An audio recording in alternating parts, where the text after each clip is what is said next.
Hello everyone. आज का जो हमारा टॉपिक रहेगा वो रहेगा स्टेट्स ऑफ मैटर।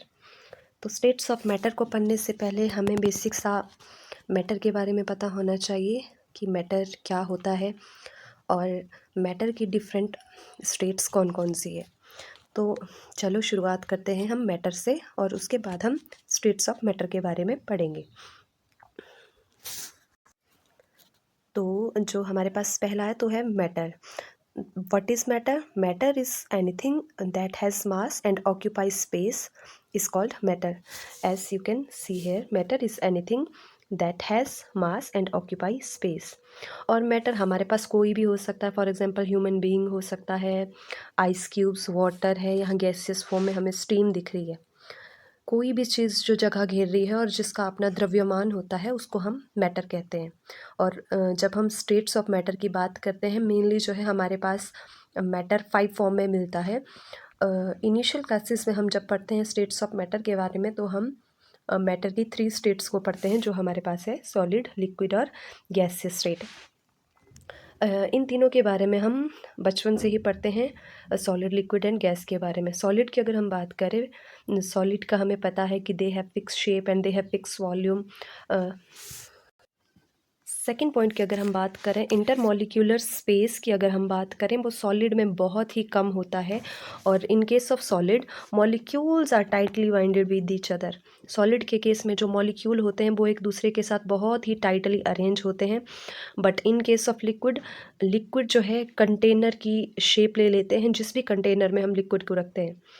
और सेकंड अगर हम इसकी बात करें लिक्विड की, तो लिक्विड की जो इंटरमॉलिक्यूलर स्पेस होता है वो सॉलिड के कंपैरिजन में इनमें थोड़ा सा हाई हो जाता है। और मॉलिक्यूलर अरेंजमेंट की जब हम बात करते हैं, मॉलिक्यूल्स जो है इनमें सॉलिड के कंपैरिजन में हल्के से लूजली अरेंज होते हैं।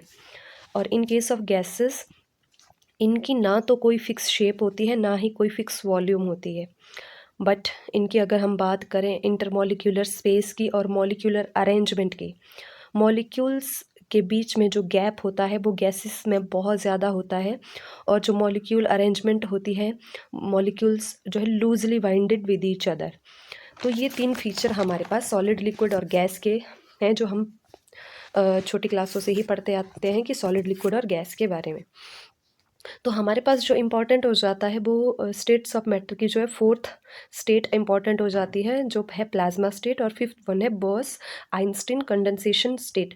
तो इन दोनों को पढ़ने से पहले जो है हमें हल्का सा एटम के बारे में पता होना चाहिए कि एटम के जो इलेक्ट्रॉन होते हैं वो कहाँ मूव करते हैं और फिक्स ऑर्बिट में घूमते हैं, क्या ग्राउंड स्टेट होती है, क्या एक्साइटेड स्टेट होती है।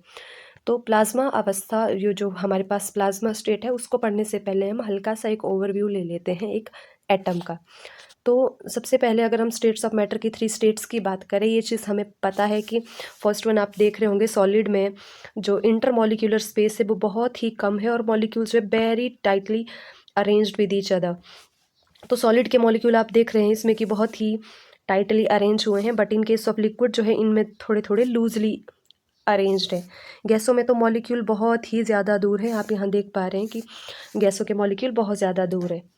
तो इनके बीच का जो स्पेस है वो सॉलिड में बहुत कम है और लिक्विड में आपको देखने को मिल रहा है कि लिक्विड में जो है स्पेस थोड़ा ज़्यादा है एज़ कम्पेयर टू सॉलिड। और गैसों में तो इंटरमॉलिक्यूलर स्पेस बहुत ही हाई होता है। अगर हम डेंसिटी की बात करें, डेंसिटी सॉलिड की बहुत हाई होती है as compare to liquid and gases. तो तीनों में डेंसिटी की बात करें, सॉलिड, उसके बाद लिक्विड, देन गैसेस की उससे कम होती है। तो अगर हम बात करें कि हम सॉलिड से लिक्विड या लिक्विड से गैसेस में हम कैसे जा सकते हैं, वो हम जा सकते हैं जब भी हम किसी ऑब्जेक्ट का टेम्परेचर इंक्रीज़ करते हैं। टेम्परेचर को जब हम इंक्रीज़ कर देते हैं तो हमारे पास, हम सॉलिड को लिक्विड में कन्वर्ट कर सकते हैं और लिक्विड को गैसेस में कन्वर्ट कर सकते हैं। और यही चीज़ रिवर्स हो सकती है जब हम टेम्परेचर को रिड्यूस करते हैं। टेम्परेचर को अगर हम कम कर देते हैं तो हमें ये चीज़ यहाँ पर देखने को मिलती है कि हम कैसे गैसों को लिक्विड में कन्वर्ट कर सकते हैं और लिक्विड से सॉलिड में कन्वर्ट कर सकते हैं। अब वही चीज़ आती है कि अगर मान लो कि मैं टेम्परेचर को इतना डाउन कर दूं या इतना कम कर दूं कि उसको एब्सोल्यूट ज़ीरो पे पहुंचा दूं, तो एब्सोल्यूट,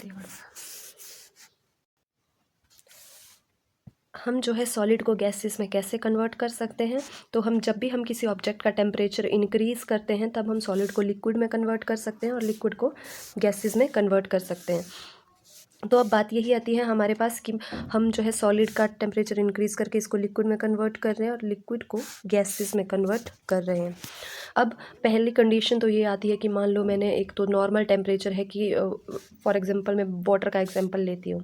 पानी को अगर मैं 100 डिग्री तक पहुँचा दूँ तो वो एक मेरे पास वेपर बनना शुरू कर देगा, और वही चीज़ है कि अगर मैं इस टेम्परेचर को रिवर्स कर देती हूँ तो ये मेरे पास 0 डिग्री पे फ्रीज़ होना शुरू हो जाएगा।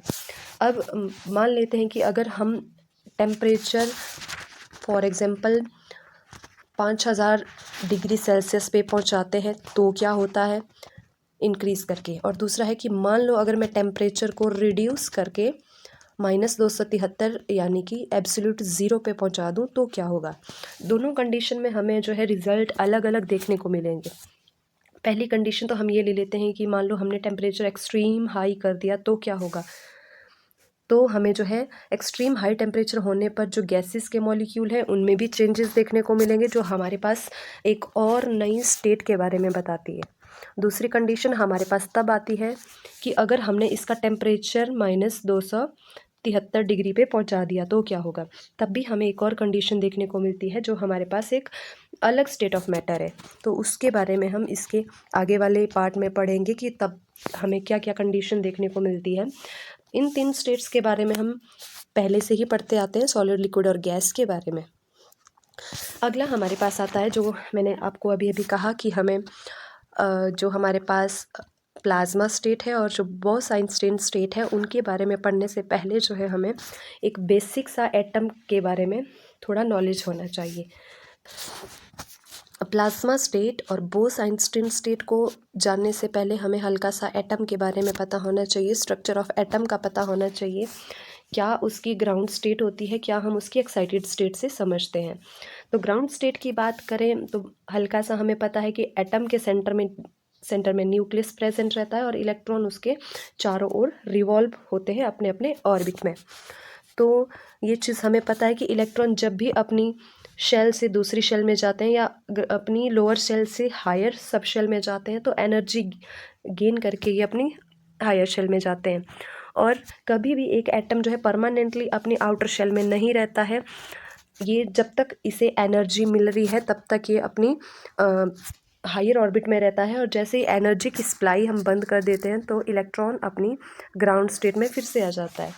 जैसा आप इस फर्स्ट वाली इमेज में देख रहे होंगे कि इलेक्ट्रॉन जो है अपनी ग्राउंड स्टेट में है, फर्स्ट शेल में घूम रहा है न्यूक्लियस के चारों ओर।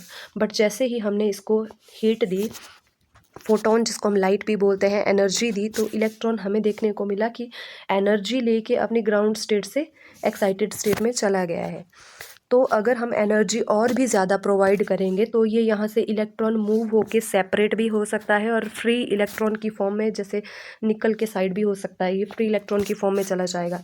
तो ये एटम जो है हमारे पास एक आयनिक फॉर्म में आ जाता है। मान लो ये एक्स मेरे पास कोई एटम था, इसका इलेक्ट्रॉन इनिशियली जो है ग्राउंड स्टेट से एक्साइटेड स्टेट में चला गया और एनर्जी इतनी ज़्यादा हाई थी कि उसने एक फ्री रेडिकल बना दिया और एक फ्री इलेक्ट्रॉन की फॉर्म में इलेक्ट्रॉन सेपरेट आउट हो गया।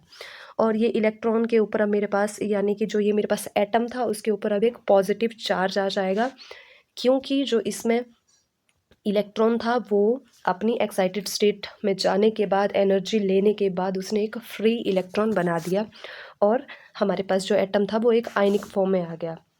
तो ये चीज़ कब होती है, जब भी कोई एटम एनर्जी गेन करता है, एनर्जी लेता है, तो उसके जो इलेक्ट्रॉन होते हैं वो अपनी ग्राउंड स्टेट से एक्साइटेड स्टेट में आते हैं।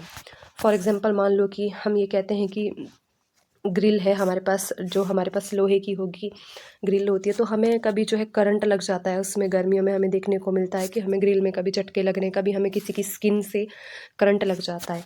तो ये चीज़ हमें क्यों देखने को मिलती है, तो बेसिकली ये सरफेस पे जो है हमारे पास चार्जेस आ जाते हैं, या फिर दूसरा हम कहें कि उस ग्रिल की अगर हम बात करें, लोहे की जो हमारे पास ग्रिल थी, तो उसके जो इलेक्ट्रॉन थे वो हीट लेने के कारण जो है अपने सरफेस पे आ गए। तो बेसिकली हम इसको स्टैटिक करंट या फिर स्टैटिक करंट भी कह सकते हैं, क्योंकि स्टैटिक करंट में इलेक्ट्रॉन अपने सरफेस पे आ जाते हैं। ये इधर सरफेस पे आ चुके हैं इलेक्ट्रॉन, क्योंकि इन्होंने एनर्जी ली और ये अपनी सरफेस पे आ गए हैं।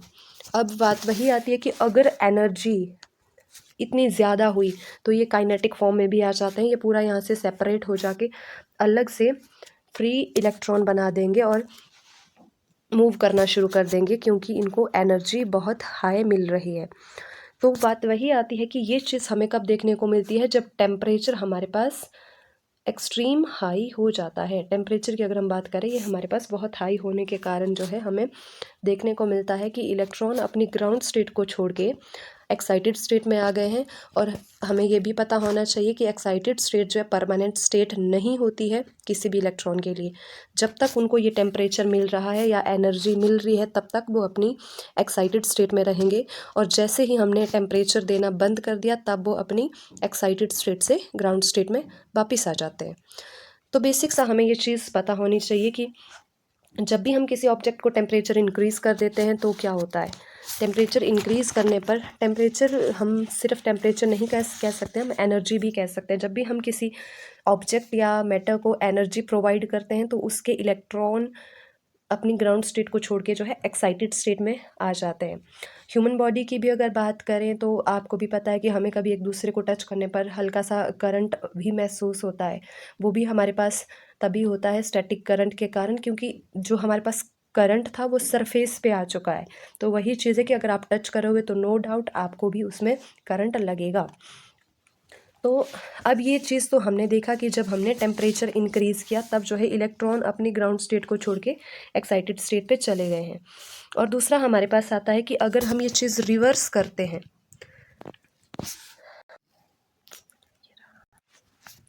तो पहली चीज़ हमने ये देखी कि जब भी हम किसी मैटर पे या एटम को एनर्जी देते हैं तो इलेक्ट्रॉन उसकी ग्राउंड स्टेट को छोड़कर एक्साइटेड स्टेट में चले जाते हैं। और अगर एनर्जी बहुत ही ज़्यादा हुई तो इलेक्ट्रॉन जो है अपने पर्टिकुलर एटम को छोड़ के, फॉर एग्जांपल यहाँ पर हम देख सकते हैं कि अगर एनर्जी इतनी ज़्यादा हुई तो ये पर्टिकुलर जो ये एटम है ये इंडिपेंडेंट फॉर्म में निकल जाएगा, या फिर हम कह सकते हैं कि ये फ्री इलेक्ट्रॉन बना देगा। और जो हमारे पास ये एटम था, जो ये हमारे पास एक्स करके जो कोई भी एटम था, ये आ जाएगा हमारे पास आयनिक फॉर्म में, क्योंकि ये जो इलेक्ट्रॉन थे वो फ्री फॉर्म में निकल गया है इससे, और ये एटम जो है इसके ऊपर पॉजिटिव चार्ज हमें देखने को मिल रहा है क्योंकि इलेक्ट्रॉन इसने लूज़ किया है।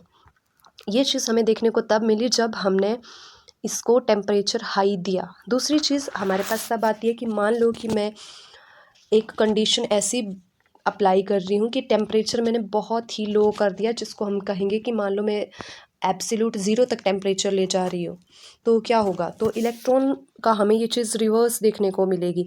तो इलेक्ट्रॉन, अब आपको भी पता है कि जब हम टेम्परेचर इंक्रीज़ करते हैं तो सॉलिड जो है, सॉलिड लिक्विड में कन्वर्ट हो जाता है, और लिक्विड जो है गैसेस में कन्वर्ट हो जाते हैं। अब ये चीज़ रिवर्स हो जाती है जब हम टेम्परेचर डिक्रीज़ करते हैं। टेम्परेचर डिक्रीज़ करने पर गैसेस के पार्टिकल लिक्विड में कन्वर्ट हो जाते हैं और लिक्विड के सॉलिड में कन्वर्ट हो जाते हैं। ये चीज़ हमें टेम्परेचर डिक्रीज़ करने पर देखने को मिलती है। और यहाँ हमने फर्स्ट केस में यहाँ देखा कि जब हम टेम्परेचर इंक्रीज़ करते हैं तो इलेक्ट्रॉन अपनी ग्राउंड स्टेट से एक्साइटेड स्टेट में चले जाते हैं। अगर हम टेम्परेचर को डिक्रीज़ कर दें तो क्या होगा, एटम जो है इतने ज़्यादा क्लोज आ जाते हैं कि वो अपना जो है, पहला जो हमें क्या देखने को मिलता है कि एटम जो है अपनी मूवमेंट बंद कर देते हैं। यहाँ पर जो हमें देखने को मिल रहा है कि इलेक्ट्रॉन जो है एटम के चारों ओर मूव करते हैं। जब हम टेम्परेचर इतना ज़्यादा लो कर देंगे, एब्सोल्यूट ज़ीरो पहुँचा देंगे, तो ये मोशन करना बंद कर देंगे। इसको हम इस तरह से भी समझ सकते हैं, मान लो कि एक केस में मैं कहूँ कि 50 आदमियों की एक भीड़ है, वहाँ पे एक केस में मैंने टेम्परेचर 100 डिग्री पहुँचा दिया तो क्या होगा, या फिर अगर मैं कहूँ टेम्परेचर मैंने एब्सोल्यूट ज़ीरो पहुँचा दिया तो क्या होगा।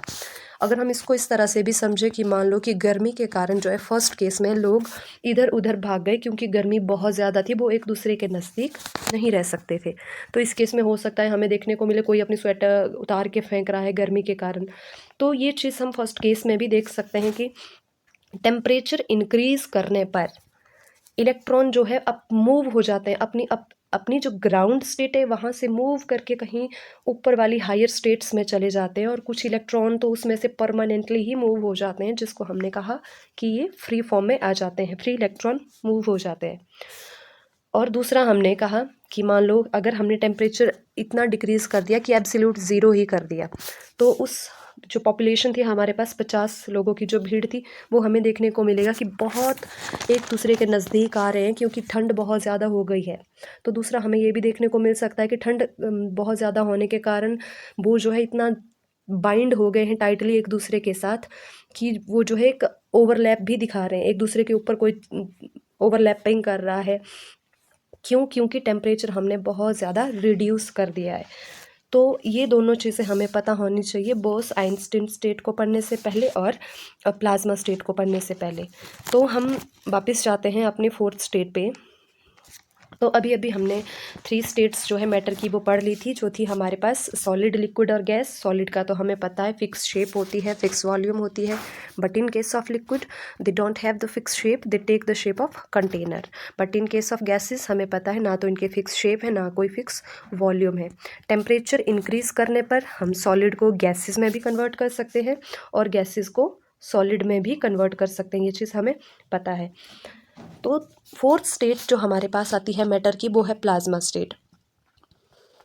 प्लाज्मा स्टेट की अगर हम बात करें, यहाँ हमने लिखा हुआ भी है, it is the fourth state of matter in which a gas become ionized, a meaning atom lose और gain electron and form free electron and ions. तो इस स्टेट में क्या होता है, टेम्परेचर इंक्रीज मतलब टेम्परेचर इतना ज़्यादा इंक्रीज़ हो जाता है कि जनरली जो है गैस से आयोनाइज हो जाती है। इसको अगर मैं दूसरी सिंपल टर्म में भी समझाऊं तो आप सभी को पता है कि हमारे एटमॉस्फेयर में सबसे जो मैक्सिमम अमाउंट में गैस है वो है हमारे पास नाइट्रोजन, और जो है 78%। 78% होने के कारण और हमारे पास ऑक्सीजन भी है, जिसकी जो है हमारी परसेंटेज 21% है एटमॉस्फेयर में। तो जनरली हमें ये चीज़ पता है कि गैसेस जो है हमारे पास इलेक्ट्रिसिटी कंडक्ट नहीं करती है। तो बट हम प्लाज्मा स्टेट में ये कह रहे हैं कि हमारे पास जो गैसें हैं वो आयनिक फॉर्म में आ रही है, आयन बना रही है और फ्री इलेक्ट्रॉन बना रही है। तो ये चीज़ हमें कहाँ देखने को मिलती है, जहाँ टेम्परेचर एक्सट्रीम हाई होता है। फॉर एग्जांपल हम सन की बात करते हैं, मान लो हमारे पास एक सन है, सन के अंदर आपको पता है कि प्लाज्मा स्टेट हमें देखने को मिलती है। टेम्परेचर इतना ज़्यादा हाई होने के कारण सन में क्या होता है, टेम्परेचर, पहली चीज़ है कि टेम्परेचर जो है एक्सट्रीम हाई है।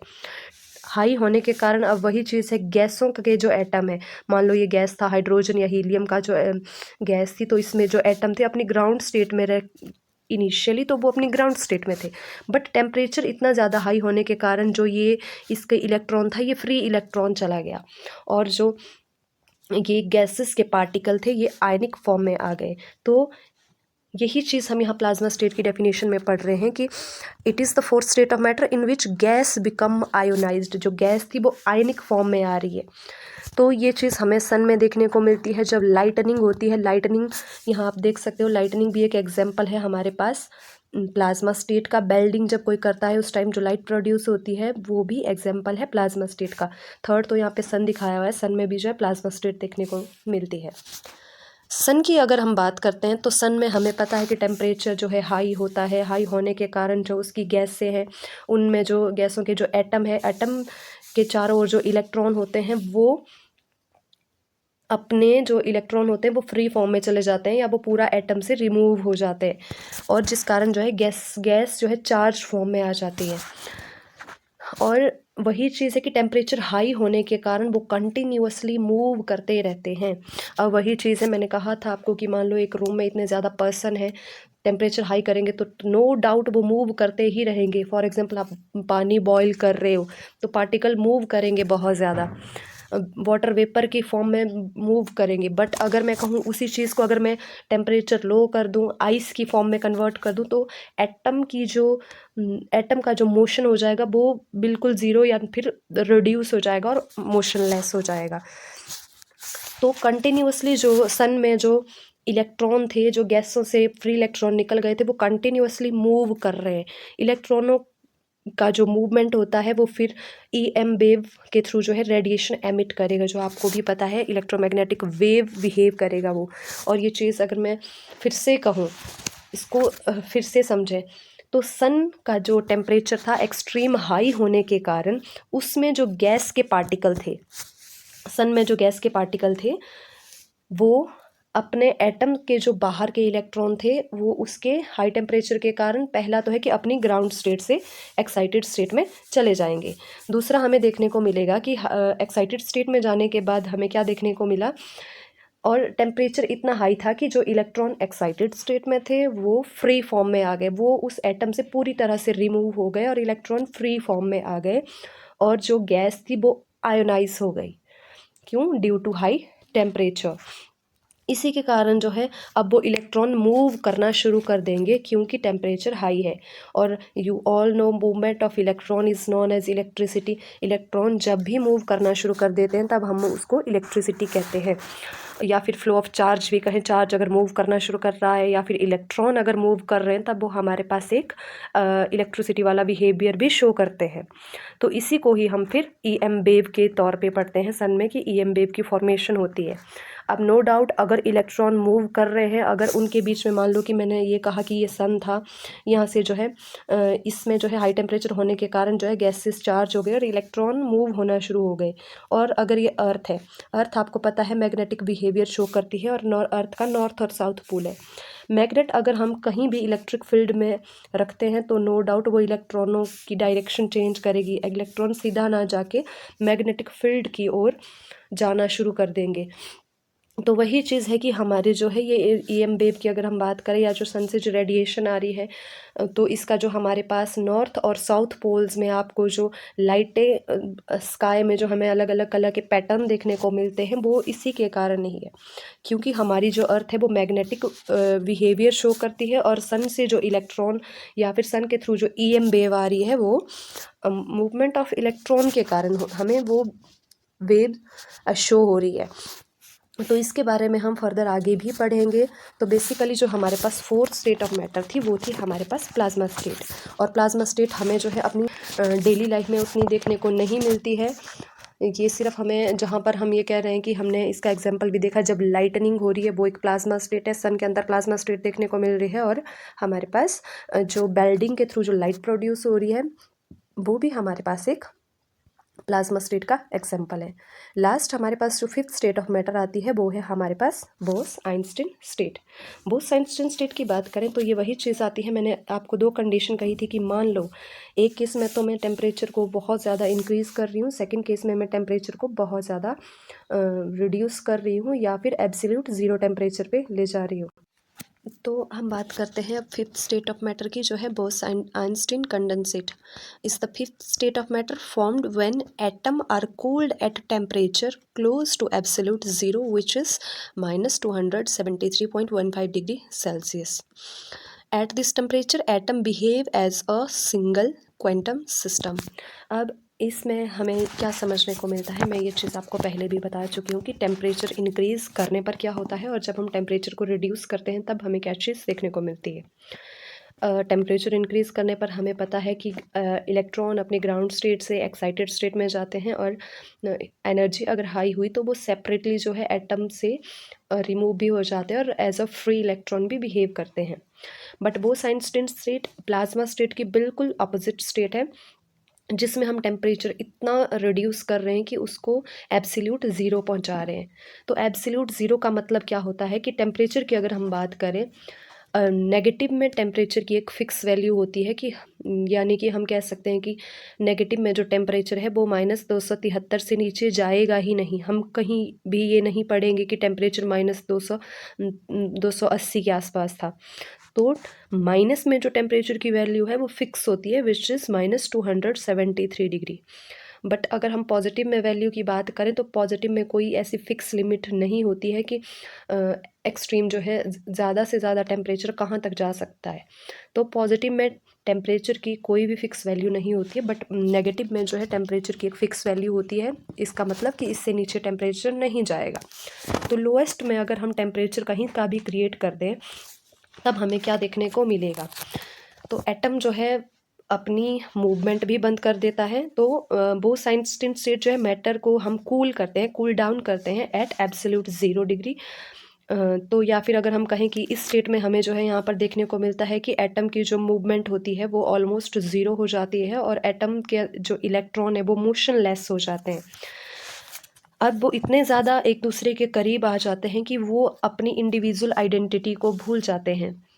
अब अगर मैं कहूँ कि मान लो मेरे पास जो है सॉलिड के मॉलिक्यूल्स थे, ये मेरे पास सॉलिड के मॉलिक्यूल आपस में टाइटली अरेंज थे, बट टेम्परेचर मैंने इतना ज़्यादा रिड्यूस कर दिया, तो हमें भी ये चीज़ पता है कि वो अब एक दूसरे से दूर नहीं जाएंगे, वो अपने एक दूसरे के और भी ज़्यादा करीब आ जाएंगे, बहुत ज़्यादा टाइटली वो एक दूसरे के साथ बाइंड हो जाएंगे। ये वही चीज़ है कि मान लो कि ह्यूमंस को हम नॉर्मली ये पता है कि 0 डिग्री सेल्सियस पे जो है हमारे पास जो है वाटर फ्रीज़ होना शुरू हो जाता है। मान लो कि मैं ह्यूमन को ही 0 डिग्री सेल्सियस पे रख रही हूँ, मान लो यहाँ पर मेरे पास कोई बहुत सारे ह्यूमंस हैं, तो मैं इनको 0 डिग्री पे रख रही हूँ, और हमें ये चीज़ पता है कि जितना जितना टेम्परेचर डिक्रीज़ होता जाएगा, ये दोनों एक दूसरे के उतना करीब आते जाएंगे। अब मैं कह रही हूँ कि टेम्परेचर मैं 0 डिग्री से रिड्यूस करके -273 तक पहुँचा रही हूँ, तो हमें क्या देखने को मिलेगा? तो ये इतने ज़्यादा एक दूसरे के करीब आ जाएंगे कि ये एक दूसरे को ओवरलैप भी कर लेंगे इस केस में। तो वही चीज़ हमें यहाँ देखने को मिलती है कि बोथ-साइंस्टीन स्टेट में हमें देखने को क्या मिलता है। तो ये जो बोथ-साइंस्टीन स्टेट थी, ये फर्स्ट टाइम जो प्रपोज़ की थी, ये की थी सत्येंद्रनाथ बोस ने और अल्बर्ट आइंस्टीन ने। तो वही चीज़ हम यहाँ देखते हैं कि इसमें जो ये आपके पास सत्येंद्रनाथ बोस है और ये हमारे पास अल्बर्ट आइंस्टीन है।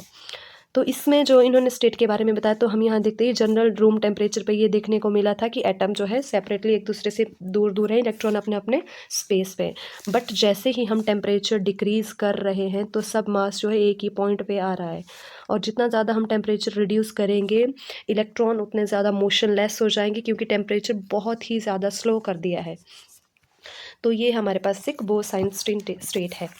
तो ये चीज़ हमें, अगर मैं कहूँ कि हम इसका एक और बेस्ट एग्जांपल भी कहाँ देख सकते हैं, हमने जनरली हम ये पढ़ते आ रहे हैं कि, या फिर आपने सुना होगा कि फ्रीज़ क्रायो प्रिजर्वेशन के बारे में सुना होगा। कुछ लोग जो है अपने एग सेल या फिर स्पर्म सेल को भी फ्रीज़ करके रखते हैं। फ्रीज़ करने का मतलब क्या है कि वो उसके डिवीजन को रोक रहे हैं, तो उसका डिवीजन जो है रुक रहा है।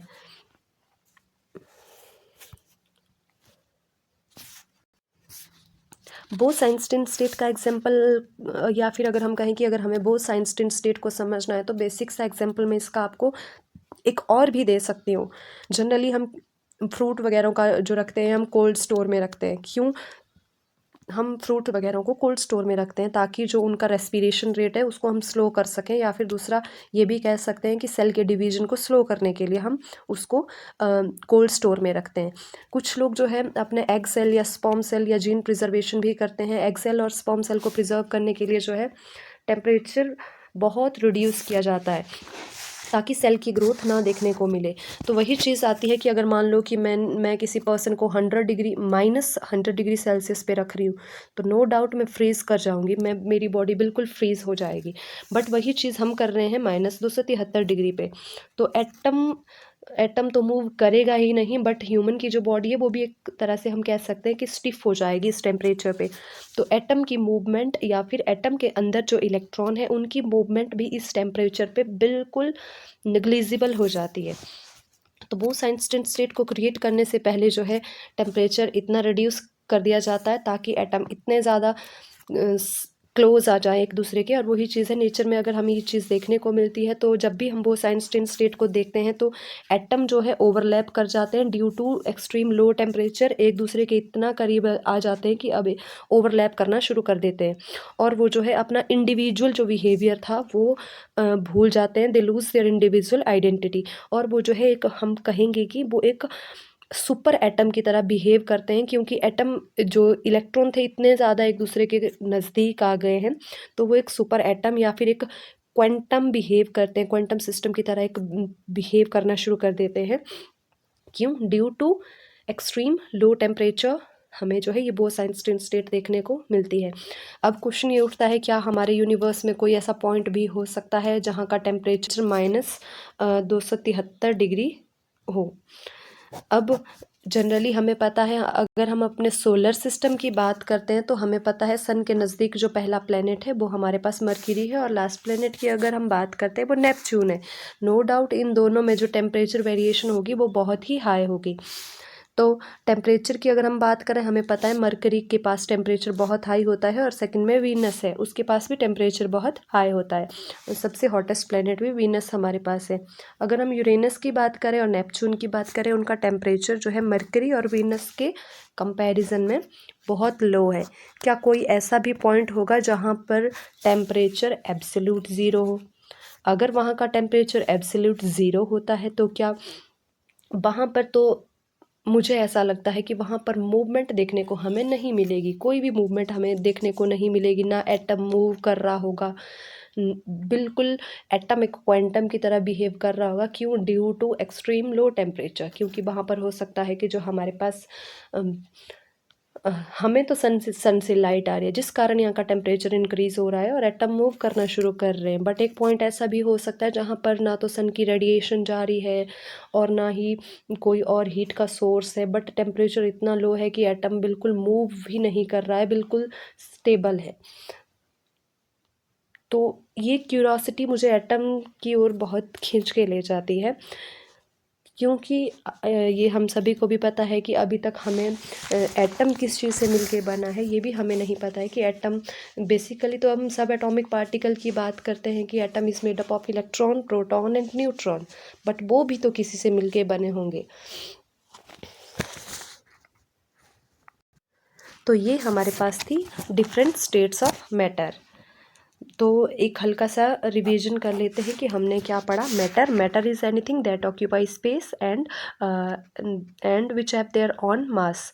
कोई भी चीज़ जो जगह घेरती है, जिनका अपना द्रव्यमान होता है, उनको हम मैटर कहते हैं। इन टर्म ऑफ केमिस्ट्री तो ह्यूमन बीइंग भी हमारे पास एक मैटर है। कोई भी ऑब्जेक्ट जो हमारे सराउंडिंग में है is an example of matter. States of matter की बात करें, मैटर हमें जनरली थ्री स्टेट्स में हम बचपन से पढ़ते आ रहे, बट मैटर मेनली हमें 5 स्टेट्स में देखने को मिलता है, in which first one is solid, second one is liquid, third one is gas, fourth and fifth are plasma state and Bose Einstein state. First 3 बचपन से ही हम पढ़ रहे हैं। नेक्स्ट है प्लाज्मा स्टेट और Bose-Einstein state. It is the fourth state of matter. वही चीज़ है जिसमें गैस के पार्टिकल आयोनाइज हो जाते हैं, और या तो वो एनर्जी लूज़ करेंगे या तो गेन करेंगे, जिस कारण जो है इलेक्ट्रॉन या तो फ्री हो जाएंगे या तो आयनिक फॉर्म में आ जाएगा एटम। और बोस-आइंस्टाइन इसका बिल्कुल अपोजिट है, टेम्परेचर एब्सोल्यूट ज़ीरो पे पहुंचा देंगे, जिस कारण एटम एक दूसरे के इतना क्लोज आ जाएंगे कि वो अपनी इंडिविजुअल आइडेंटिटी भूल जाएंगे, और वो एक सिंगल क्वांटम सिस्टम की तरह बिहेव करेंगे। तो ये हमारे पास बोस-आइंस्टीन स्टेट थी। तो हल्का सा अगर हम इसमें आगे चले तो हमें एक रिलेशन पता होना चाहिए, what is the relationship between temperature and pressure when we talk about real gases. Temperature देने पर आपको भी पता है कि सॉलिड को हम लिक्विड में कन्वर्ट कर सकते हैं और लिक्विड को हम गैसेस में कन्वर्ट कर सकते हैं।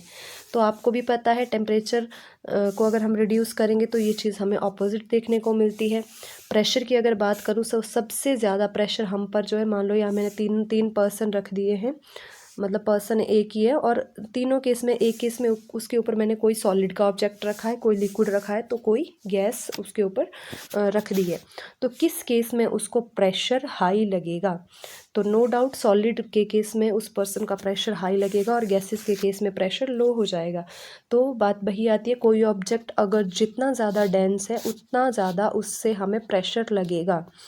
और टेम्परेचर देने पर जो है ये चीज़ सॉलिड से लिक्विड हो रही है और लिक्विड से गैसेस फॉर्म में कन्वर्ट कर रहे हैं हम।